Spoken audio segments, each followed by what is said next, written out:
भक्तजनों, आज आप सुने सावन पंचमी व्रत कथा। श्रावण मास में पंचमी के दिन नाग पंचमी का त्योहार आता है। इस दिन नागों की पूजा की जाती है। उसे गरुड़ पंचमी भी कहते हैं। इस त्योहार वाले दिन खेतों में हाल चलाना, सब्जी काटना आदि कार्य नहीं किया जाता है। इसके पीछे एक कथा है। कहते हैं कि बहुत वर्षों पूर्व किसी गांव में एक किसान रहता है। नाग पंचमी के दिन वो खेत में हाल चलाने गया। कुछ देर काम करने के पश्चात वो आराम करने बैठ गया। उसका 8 वर्षीय पुत्र भी वही आ पहुंचा। दोनों पिता पुत्र बातें करने लगे। किसान ने हल उठाया और काम करने लगा। पुत्रा की मीठी और तोतली बातों में वो इस कदर खो गया कि उसे सांप की बाम्बी भी दिखाई नहीं दिया। उसकी लापरवाही के कारण सांप के छोटे छोटे बच्चे हल की नोक से कुचले गए। थोड़ी देर बाद सांप वापस आया तो वो अपने मरे हुए बच्चों को देखा। फूफू करने लगा। पास ही हाल पारा था। हल की नोक पर लगे खून के कारण उसने हथियारों को पहचान लिया। किसान और उसका पुत्र सांप के काटने से मारा गया। सांप का क्रोध तब भी शांत नहीं हुआ। वो किसान के घर पहुंचा। किसान की पत्नी नाग देवता की पूजा में मगन थी। सांप ने सोचा कि पूजा समाप्त होने पर ही वो उसे काटेगा। पास ही पूजा की भोग सामग्री पड़ी थी। भूखे सांप ने वो सारा दूध पी लिया। किसान की पत्नी ने पूजा के बाद आंखें खोली तो साक्षात सांप को सामने देखकर प्रणाम किया। अब सांप उसे कैसे काटता? उसने साफ शब्दों में बता दिया कि वो क्रोध में अंधा होकर उसके पति और बच्चे को जान से मारे आया है। किसान की पत्नी रो रो कर क्षमा याचना करने लगी। सांप ने मन ही मन सोचा, मेरे बच्चे तो किसान द्वारा गलती से मारा गया है, किंतु मैं तो जानबूझकर उन दोनों को मारने का पाप कर आया हूँ।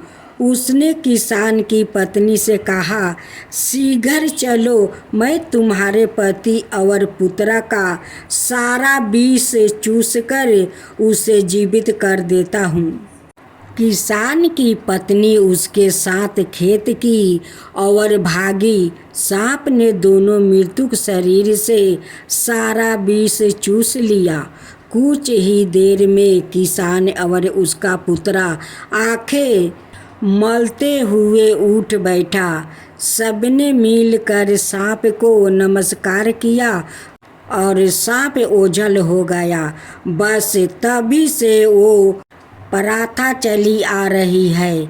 बच्चों, यह लोक कथा हमें संदेश देती है कि जो भी काम करो पूरा ध्यान लगाकर करो। जरा सी लापरवाही भी बड़ी दुर्घटना का कारण बन सकती है। अब आप सुने सावन नाग पंचमी व्रत कथा। प्राचीन काल में एक सेठ जी के 7 पुत्र था। 7 के विवाह हो चुके थे। सबसे छोटा पुत्र की पत्नी श्रेष्ठ चरित्र की, विदुषी और सुशील थी, परंतु उसके भाई नहीं था।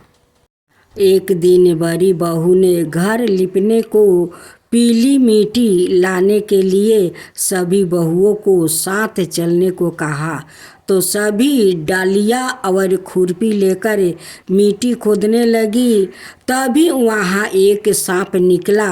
उसे बड़ी बहू खुरपी से मारने लगी। यह देखकर छोटी बहू ने उसे रोकते हुए कहा, मत मारो इसे, यह बेचारा निरपराध है। यह सुनकर बड़ी बहू ने उसे नहीं मारा। तब सांप एक और जा बैठा। तब छोटी बहू ने उसे कहा, हम अभी लौट कर आती हूँ, तुम यहाँ से जाना मत। यह कहकर वो सबके साथ मिट्टी लेकर घर चली गई और वहाँ काम काज में फंस कर सांप से जो वादा किया था उसे भूल गई। उसे दूसरे दिन वो बात याद आई तो सबको साथ लेकर वहाँ पहुँची और सांप को उस स्थान पर बैठा देखकर बोली, सांप भैया नमस्कार। सांप ने कहा, तू भैया कह चुकी है इसलिए तुझे छोड़ देता हूँ, नहीं तो झूठी वादा करने के कारण तुझे अभी डांस लेता। वो बोली, भैया मुझसे भूल हो गई, उसकी क्षमा मांगती हूँ। तब सांप बोला, अच्छा तू आज से मेरी बहन हुई और मैं तेरा भैया हुआ, तुझे जो मांगना हो मांग ले।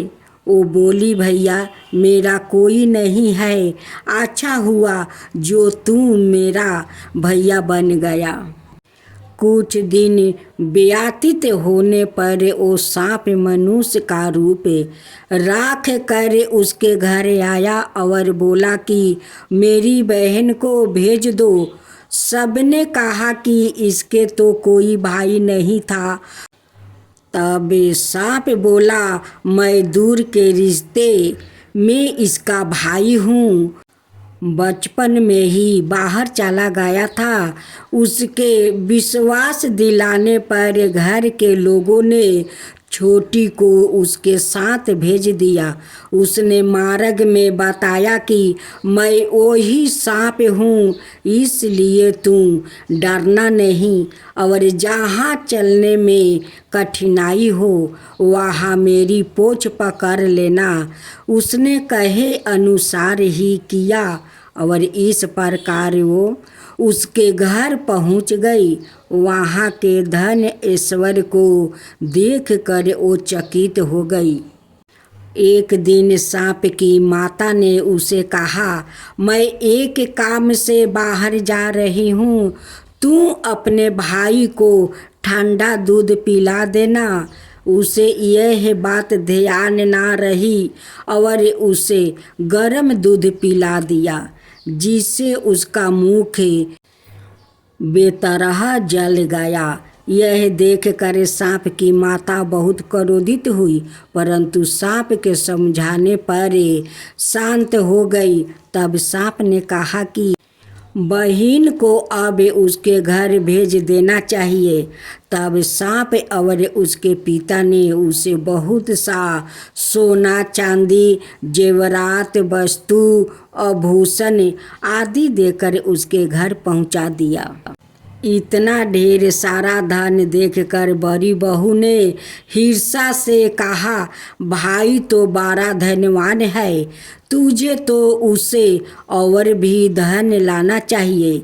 सांप ने यह वचन सुना तो सब वस्तुओं सोने की लाकर दे दिया। यह देखकर बड़ी बहू ने कहा, इन्हें झाड़ने की झाड़ू भी सोने की होनी चाहिए। तब सांप ने झाड़ू भी सोने की लाकर रख दिया। सांप ने छोटी बहू को हीरा मणियों का एक अद्भुत हीरा दिया था। उसकी प्रशंसा उस देश की रानी ने भी सुनी और वो राजा से बोली कि सेठ की छोटी बहू का हार यहाँ आना चाहिए। राजा ने मंत्री को हुक्म दिया कि उसे वो हार लेकर शीघ्र उपस्थित हो। मंत्री ने सेठ जी से जाकर कहा कि महारानी जी छोटी बहू का हार मांगी है, वो उसे लेकर मुझे दे दो। सेठ जी ने डर के कारण छोटी बहू से हार मांग कर दे दिया। छोटी बहू को यह बात बहुत बुरी लगी। उसने अपने सांप भाई को याद किया और आने पर प्रार्थना की, भैया रानी ने हार छीन लिया है, तुम कुछ ऐसा करो कि जब वो हार उसके गले में रहे तब तक के लिए सांप बन जाइए और जब वो मुझे लौटा दे तब हीरो और मनियों को हार हो जाए। सांप ने ठीक वैसा ही किया। जैसे ही रानी ने हार पहना वैसे ही वो सांप बन गया। यह देखकर रानी चीख पड़ी और रोने लगी। यह देखकर राजा ने सेठ के पास खबर भेजी कि छोटी बहू को तुरंत भेजो। सेठ जी डर गए कि राजा ने जाने क्या करेगा। सवाई छोटी बहू को साथ लेकर उपस्थित हुए। राजा ने छोटी बहू से पूछा, तूने क्या जादू किया है? मैं तुझे दंड दूंगा। छोटी बहू बोली, राजन धीरजता क्षमा कीजिए, यह हार ही ऐसा ही है कि मेरे गले में हीरो और मनियों का हार हो जाता है और दूसरे के गले में सांप बन जाता है।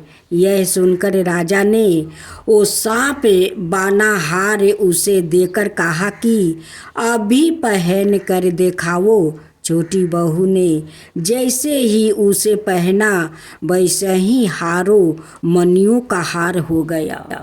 यह देखकर राजा को उसकी बात का विश्वास हो गया और उसने प्रसन्न होकर उसे बहुत सी मुद्राएं भी पुरस्कार में दे दिया। छोटी वो अपने हार और इन सहित घर लौट आई। उसके धन को देखकर बड़ी बहू ने ईर्ष्या के कारण उसके पति को सिखाया कि छोटी बहू के पास कहीं से धन आया है। यह सुनकर उसके पति ने अपनी पत्नी को बुलाकर कहा कि ठीक ठीक बताओ कि यह धन तुझे कौन देता है। तब वो सांप को याद करने लगी। तब उसी समय सांप ने प्रकट होकर कहा, यदि मेरी धर्म बहन के आचरण पर संदेह प्रकट होगा तो मैं उसे खा लूँगा। यह सुनकर छोटी बहू का पति बहुत प्रसन्न हुआ और उसने सांप देवता का 12 सत्कार किया। उसी दिन से नाग पंचमी का त्योहार मनाया जाता है और स्त्रियां सांप को भाई बनाकर उसकी पूजा करती है।